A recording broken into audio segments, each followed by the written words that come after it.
Sveiki, šios dienos vyro kryptyje tema apie emocijas santykiuose. Ir apie tai kalbinsiu Agnę Doveikaitę, emocinio intelekto lavinimo instruktorę.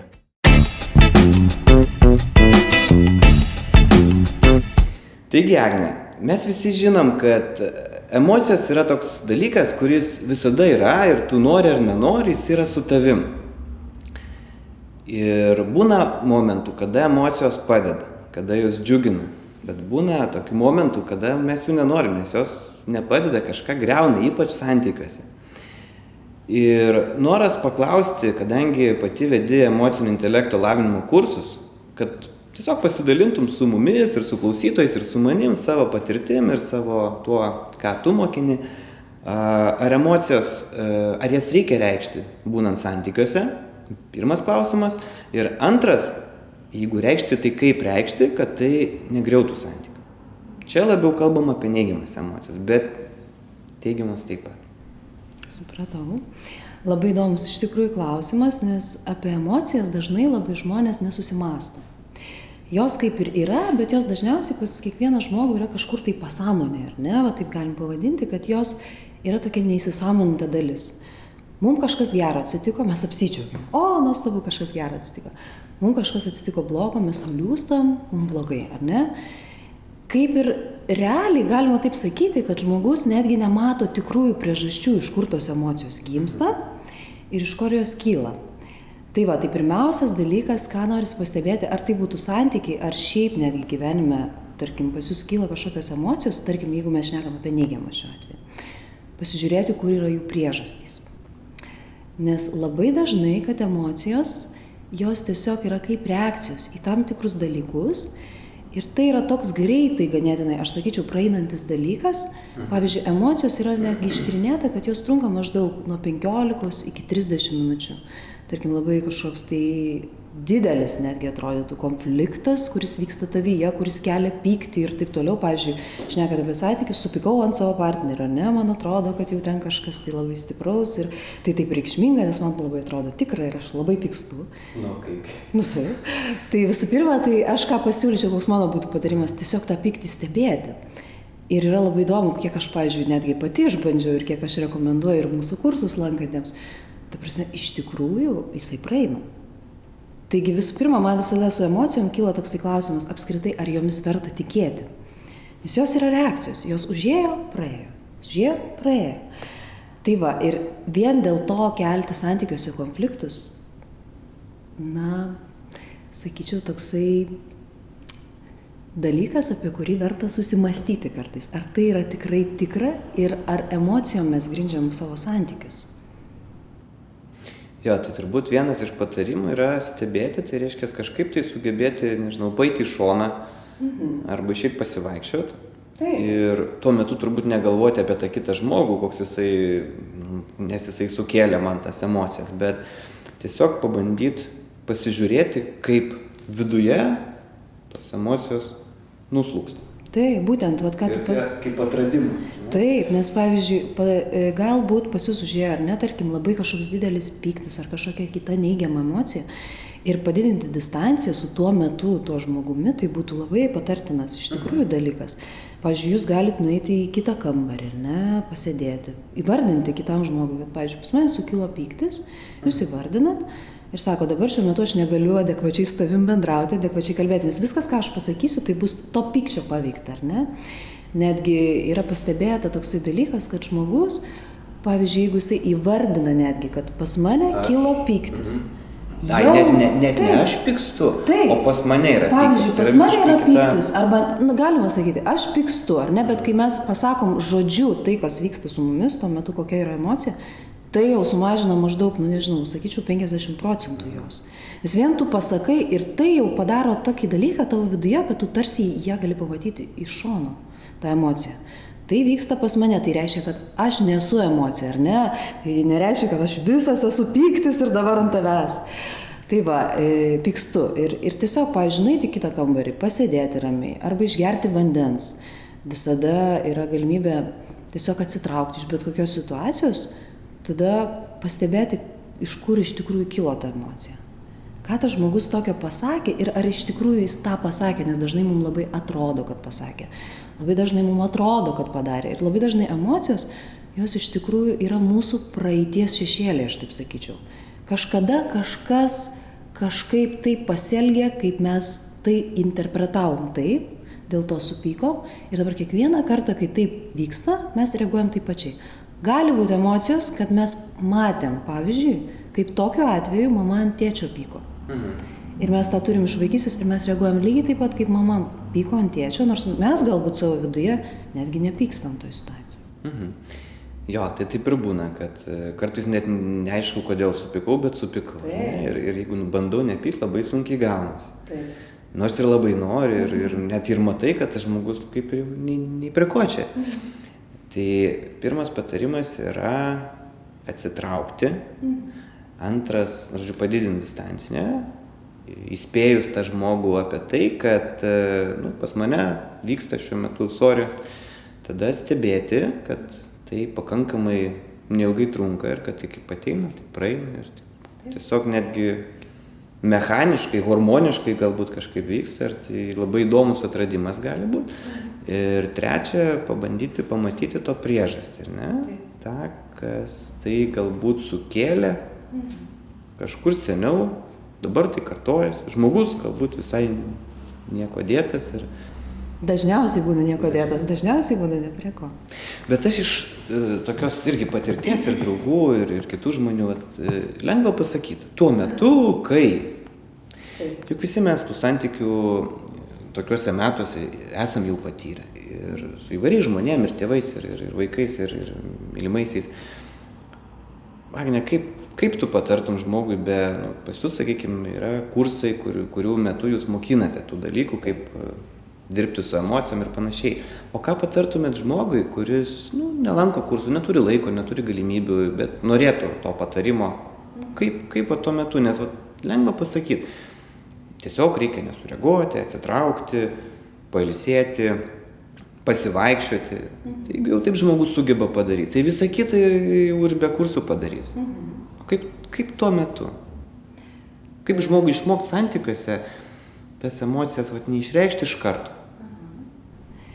Pirmas dalykas, tai galbūt į ką verta atkreipdėmėsi, kad emocijų irgi slopinimas, jisai ne visai teigiamas dalykas, ne? Jas išreikšti mes kažkaip turime. Nes jeigu mes slopiname emocijas, jos pas mus dažniausiai, kur nusėda, tai aš sakyčiau, kiek aš bent jau žinau, į kūną, ar ne? Tai tampa tam tikrom įtampom.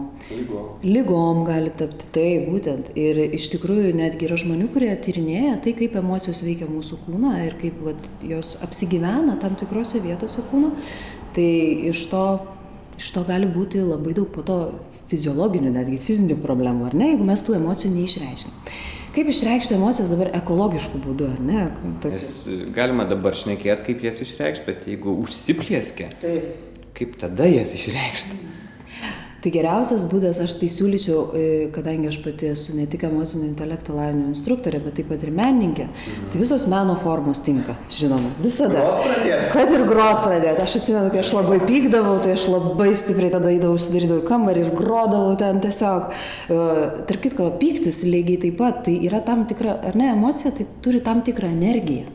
Ir tai gali būti pyktis, pavyzdžiui, jisai gali tave išlaisvinti net tam tikrą potencialą, iš kurio galima sukurti netgi kažką, ar ne? Jeigu mes pažiūrėsime emociją, ne per tą prizmę, kad jos yra teigiamos ir neigiamos, kad tai yra tiesiog energija, ar ne, kurią mes išreiškime. Ir, pavyzdžiui, netgi yra daug meno kūrinių, kurie gimsta iš tokio, ar ne, kažkas tai vyksta su tavim ir tu išlieji tai, ar ne? Kur nukreipi, ar ne, ir kaip nukreipi tai. Ir kokiu būdu ir iš to netgi galbūt sukurti kažką galima. Pavyzdžiui, labai supykai, pasiėmei teptukus, dažus, ar ne, ir ten kažkokį paveikslą, paišai, tai to bus, nežinau, kokia nors ugnies paveikslas, ar ne, bet tai gali būti po to tobulas menas. Kaip girdėjau posakį, kad jie beveik niekad nesipyksta, nes kai tik tai pajaučia, kad jau pradeda pyktis, pradeda bučiuotis.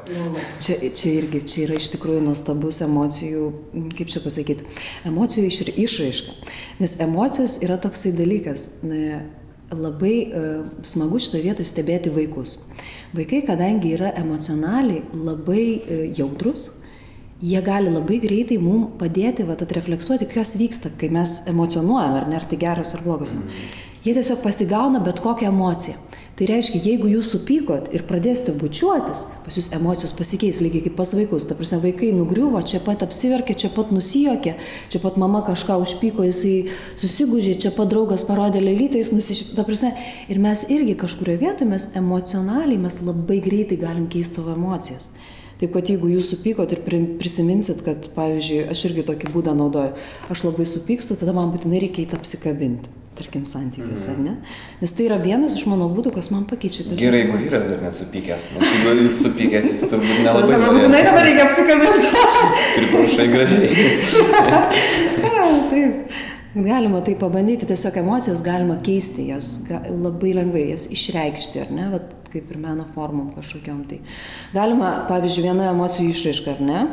Galit sakyti, ta prasme, bet irgi reikia įspėti kitą žmogų. Užsileidžiat kokią nors garsiai muziką, rokas, metalas, kas jums ten, ne? Patinka, va čia vyram ypač.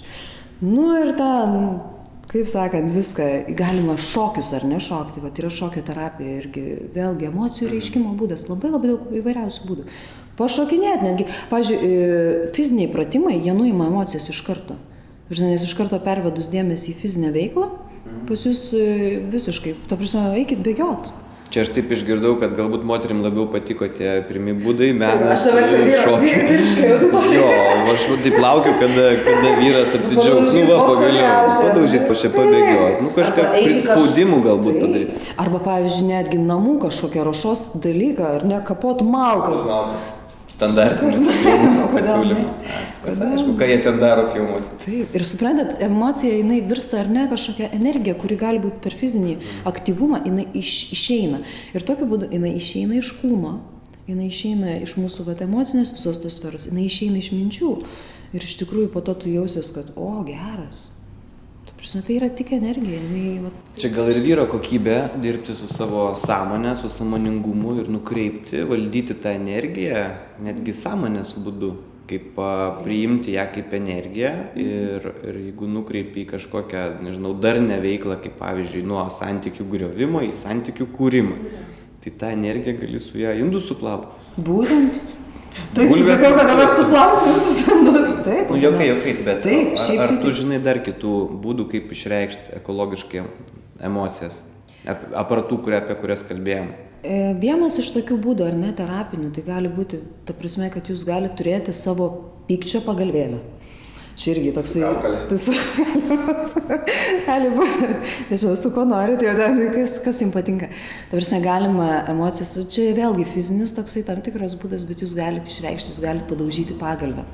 Tai rekomenduotina yra visokiausio amžiaus žmonėm ir ne tik santykius, bet tai netgi psichologai rekomenduoja ir vaikam turėti savo žaisliuką, su kuriuo jis, pavyzdžiui, verkia arba su kuriuo jis, ant kurio, ta prasme, išleidžia emocijas, lygiai taip pat suaugusiem, ar ne? Mes galim turėti savo, pavyzdžiui, kažkokią tai pagalvę, ar ne, kurią mes, tarkim, užsidarom ir ten patrankom. Mes tokiu būdu vėl išleidžiam emocijas. Aš įtariu, kad klausytojai galbūt skamba ne visiems labai įprastai, bet iš tikrųjų ta terapija tikrai žinoma, esu ir aš girdėjęs. Pavyzdžiui, aš kartais irgi darydavau toksai būdas, nežinau, čia gal vėlgi, ta prasme, ekologiškas dėl to, kad to nieks negirdi, bet iš šono keistai atrodo. Tu važiuoji mašiną, tarkim, tu labai susipykai, ar ne, ir tu važiuoji mašiną, nu arba ten būna kažkoks taip, tik pokalbis įvyko, to kažkur reikia po to važiuoti į miestą, persijungti, ar ne, darbai ir taip toliau. Bet tu pyksti ir nėra kur išleisti tos emocijos. Aš būdavau užsileidžiu garsiai muziką mašinai ir atvirai pasakius, ir prasireikiu irgi, ir padainuoju, ir ten pareikia, ir žiūrėk tau, po 5 minučių juokas pradeda imti iš tikrųjų, ten net 5 minučių nereikia, juokas iš savęs, nes mašinos kitos važiuoja, tu sustoji kur nors sankryžai, pas tą visą mašiną gaudžia garsi muzika. Aš noriu paklausti, jeigu išreiški, tarkim, išreiki, išdainuoji, tai galbūt nereikia ir tų 30 minučių laukti. Tikrai ne. Ir ypač yra toksai labai įdomus dalykas, kad dažnai pyktį keičia juokas. Aš kaip sakau, emocijos jos keičia vienos kitas. Tarsi, jeigu jūs pradėsit ką nors spontanišką veiksmą reikia pradėti kokį nors daryti. Bet, pavyzdžiui, tas pats apsikabinti, pasibučiuoti. Arba jūs supykot ir staiga savo mylimąją pakeliat ant rankų ir nešatės miegamą. Per balkoną. Sakai, jeigu dar nervuosi. Ir kiekvieną kartą kitaip pagazdina. nebent pasižiūrėti peizažą galbūt. Tai va, bet tiesiog spontaniškas veiksmas, jisai visiškai gali pakeisti kardinaliai ir pas jūs tiesiog, gali juokas įvykti vietoj to pykčio. Žodžiu, tas svarbu irgi tą užfiksuoti takumą, kad ir užpykt galima, ir kitos emocijos gali ateiti, bet kad vienas keičia kitas ir kad tai energijai neuždarinėto, leisti jai tekėti įvairiom spalvom, kaitaliotis ir netgi tame savotiška simfonija. Būtent. Ir svarbiausias yra dalykas, kad emocija nebūtų nukreipta į kitą žmogų, ypač neigiamą, ar ne? Bet čia yra... Tai atrodo, nes aš pykstu ir kaip nenukreipti tą žmogų. Tik kaltinimai, reikalavimai ir kaip tada nenukreipti? Tarkim, įsivaizduokime, aš grįžau namo ir krūvą indų neplautų, kojinės spalvą. Ne taip pasakė, ne taip padarė. Ir ne viskas ne taip, žodžiu. Tarkim, ir tada aš turiu tą jausmą, kad jisai kažką ten...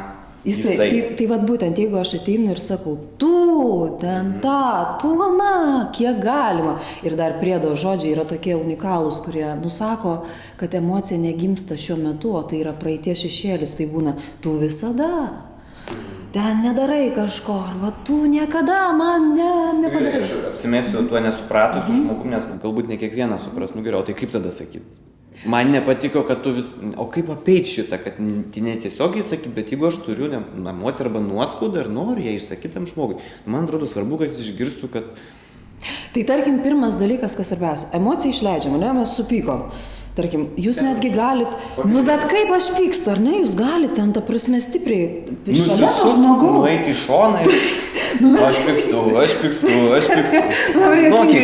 Tarkim, jūs ten patrepsit, ar ne, išleidžiat kažkokį, vat visais tais būdais, ką mes pasakėm, ar ne, ten nebūtina ilgo būdo, bet kažką tai papykot, pas jūs emocija, jinai, ta prasme, jinai turi tokį piką ir jinai po to labai greitai, kaip pasakyti, išsigazuoja, jos nebėra toliau, ar ne, jūs nusiraminat ir yra aišku dalykai, kuriuos ypač poroje reikia aptarti. Tai yra natūralu, nes jūs, jeigu ypač gyvenat kartu, ta prasme, kad atsiranda tam tikri dalykai, kad turi būti patenkinti abu, ar ne? Ir mes turim rasti tam tikrus darnius sprendimus, ta prasme, kaip mums gyventi dviese ir kad tų emocijų neigiamų, tarkim, jų būtų vis tiek mažiau.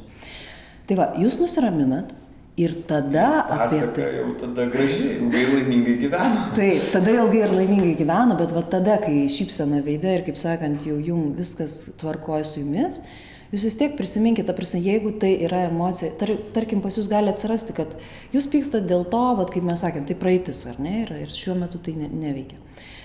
Arba netgi, jeigu tas žmogus daro kažką, kas jums kelia tas praeities to šešėlius, tarkim, jūs galite gražiai paprašyti. Bet žinai, ta prasme, kad man yra tiesiog, aš visada jaučiuosi taip, kaip su manim, tarkim, tokia vyksta situacija, aš jaučiuosi taip, jūs ramiu tonu pasakot, kaip jūs jaučiatės. Taip. Ir tarkim, netgi abiejų galima sutarimų, pavyzdžiui, kad dažnai labai būna, toks dalykas yra pastebėta, kad kitas žmogus jis neįtaria, kad jo kažkoks veiksmas kelia jums šitas emocijas dažniausiai, nes mes labai dažnai netgi ir porose mes apie tai nešnekam. Mes labai dažnai daugiau, kaip ir sakai, kad mes daugiau išleidžiam tas emocijas, pykstam, bet labai dažnai nepasakom iš tikrųjų ramiu tonu, ta prasme, ko aš noriu iš tikrųjų. Tarsi tikimės, kad kitas turėtų ir taip suprast, savaime supranta.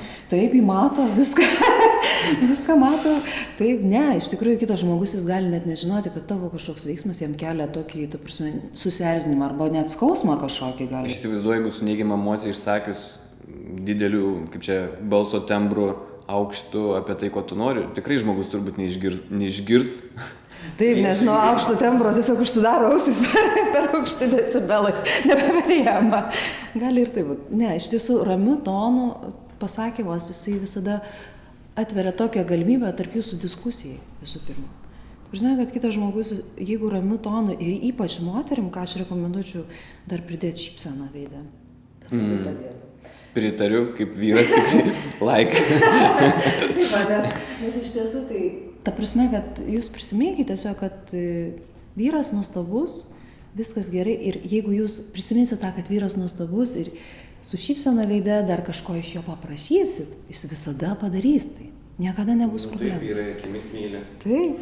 Tai va, šypsena veide, žodžiu, emocijos ramios, ypač moterim, kodėl va, aš irgi sakau, emocinis intelektas labai reikalingas moterim, aišku ir vyram taipogi, bet moterim ypač, nes mes tikim emocijom labai stipriai. Mes tikim, kad taip, kaip mes jaučiam, tuo metu yra tikra. O aš sakau, kiek stebiu, ta prasme emocijos tai yra reakcijos. Tai nėra tikra, jos praeina, dėl to nusiraminti. Ir toli gražu nuo tavo norų, kaip tu nori gyventi, kaip tu nori kurti santykius. Taip, tai yra labai labai toli. Ir dėl to, sakau, nusiraminat, šypsena veide ir tada su prašymu, su kažkokiu kreipimusi, vyrai labai pasiruošia išpildyti visus moterų norus, taip kad viskas šitoje vietoje nuostabu. Cool. Tai ačiū Agne už krūvą patarimų, krūvą pasidalinimų ir kiekvienam iš jūsų klausytojų linkiu ieškoti tų savo būdų, ieškoti, rasti, tyrinėti ir kurti darnius santykius, neuždarinėti savo emocijų, bet pajungti tas emocijas kaip energiją į kūrybą, į džiaugsmą, į spontaniškumą. Tai tiek. Iki kito karto.